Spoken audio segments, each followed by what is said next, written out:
Christmas walk through Budapest, from the festive Grand Market Hall to the golden glow of the New York Café and into the heart of the Jewish Quarter, a journey worth sharing. It's a cold winter morning in Budapest, and we're taking the tram over to the Great Market Hall.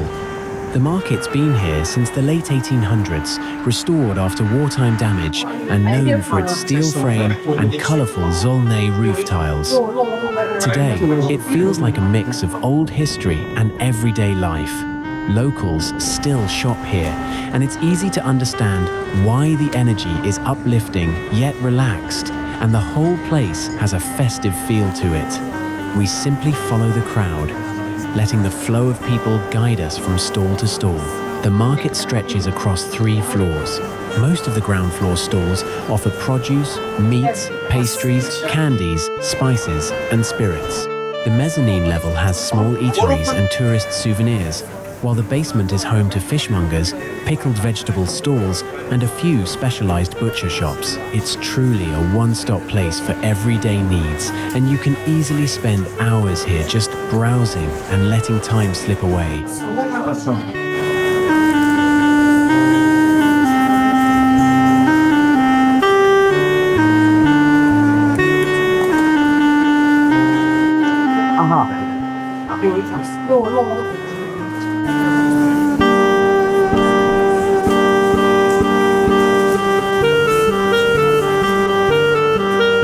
After looking around for a while, the poultry farmer bids us goodbye.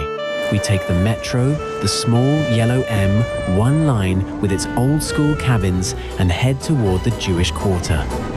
From the station, we just follow the crowd, and before long it becomes clear that everyone's heading toward the famous New York Café. A small line of curious tourists has already formed outside, so we join the queue and wait our turn. Surprisingly, the line moves quickly, and as we step inside, the whole place opens up in gold, chandeliers, and frescoes, with the warm scent of coffee and sweets drifting through the air. This cafe has been a Budapest landmark since 1894, with more than 125 years of history behind it.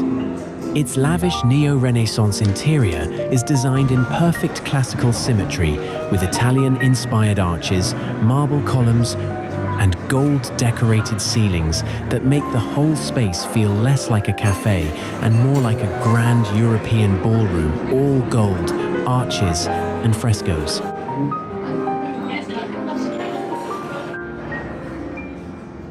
After soaking in the cafe's grandeur, we head back into the winter air and continue exploring the Jewish Quarter. A short walk brings us to the Dohány Street Synagogue, with its Moorish revival towers and striped brick facade.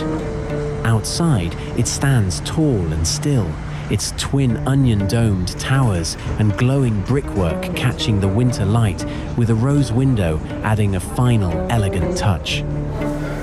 Inside, the space feels warm and majestic, with a long central nave, high balconies, and a richly painted ceiling that gives the whole interior a quiet, dignified glow. At the front, the Torah scrolls rest inside an ornate ark, adding a gentle sense of reverence to the room. It's no wonder many consider this one of the most beautiful synagogues in the world.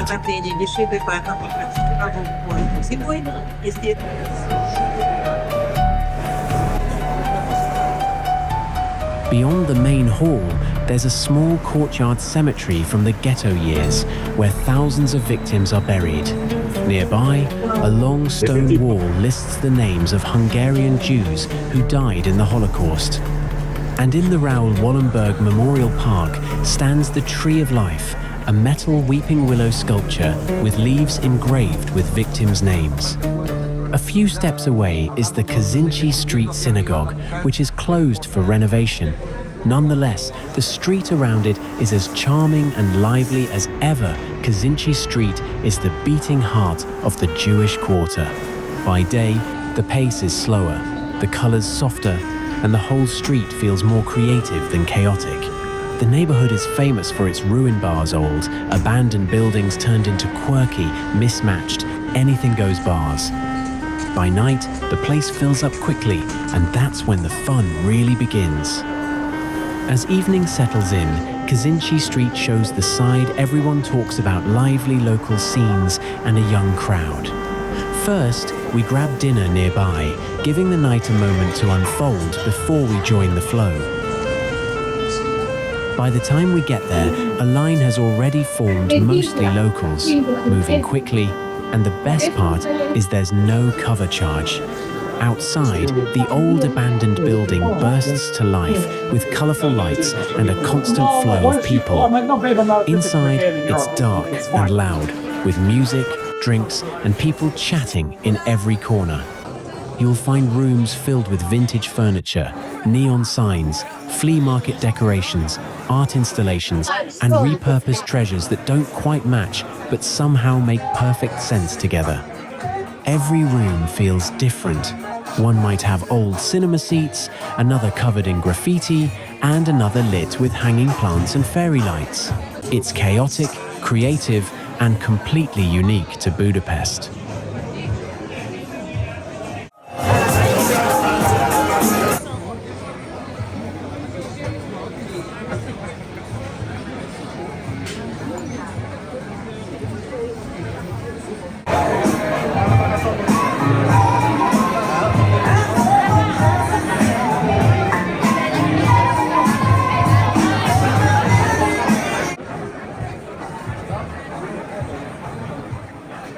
The night is still young, and there's plenty of fun ahead, so we'll let it unfold on its own and stop here for now.